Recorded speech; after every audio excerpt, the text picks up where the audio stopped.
Okay, guys, I wanted to talk about a really important training idea, and that is learning to transition from submission to submission. This is something I first got from Erik Paulson, and one of the first instructionals I ever got, which was his game development instructional. Okay, that was like a series of short clips kind of outlining 8 different ways that you can kind of practice your jiu-jitsu in training.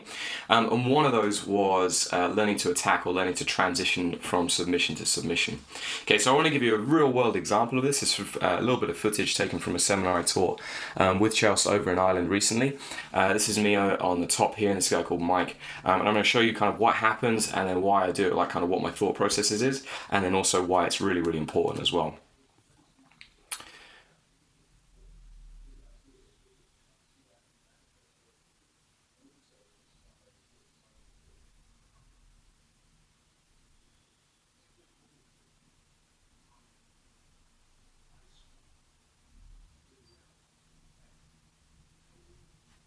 Okay, so it's a really short little kind of sequence of events. I wanted you just to watch it to kind of get an idea about what I'm going to talk about and kind of preview this. So as I'm going through, we're rolling, I'm going to knee on belly, Mike kind of starts to turtle away. Here you can see I'm going to go into the back. I'm pretty light rolling, I'm just kind of moving around and playing around, so it's not like I'm in a competition training idea. Mike feeds this arm. Now I'm going to step this leg over and go to a triangle. Okay, so I step the leg and I start locking up the triangle. You see just momentarily here, as I bring this over, Michael slam his head to the ground. So I can't lock up the triangle. Okay, no problem. So from here, I'm going to transition straight to the armbar. Okay, feet across, that's fine, providing I can clamp the knees. And I'm also controlling the wrist over here, which you can't see. So Mike is kind of like trying to bridge out of this and move his hip out. Okay, but you can already see that Mike's arm is completely straight. And because I'm controlling his wrist, he's unable to kind of rotate around. Okay, you actually see it on my face. It's like I get this little kind of shrug of my eyebrows because I know that Mike can't really go anywhere. And at this point, I have 2 options.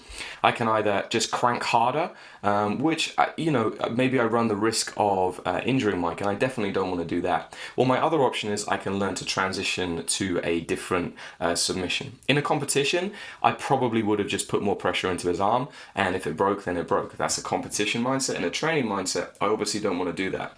I always take the view that we have a limited number of training partners, so you have to protect them as much as possible. So as Mike's arm's straight, I'm going to put him into like a tighter armbar, which is this K armbar. So as he sits up, escaping the head, here I'm going to switch. Let me just go back just a little bit further. So we're here, and then look, my leg comes over his head, and I'm going to bring this one. My goal is to bring this one over in front of his face. Okay, the arm is still straight pretty much throughout this whole process. Okay, and again, I could be cranking this at any point, but I'm not. Okay, Mike does a good job of defending, and now I'm just like waiting. I know I've got the arm straight here. I transition to a slightly different wrist control.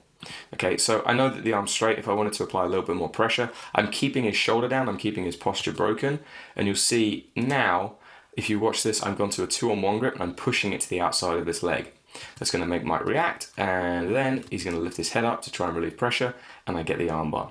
Okay, so in that situation, there's a couple of different things happen. One, I learned to connect my different transitions or different submissions based on Mike's reaction. Okay, so Mike defended the triangle. He, didn't want to attack from the armbar, so I kept adjusting my position.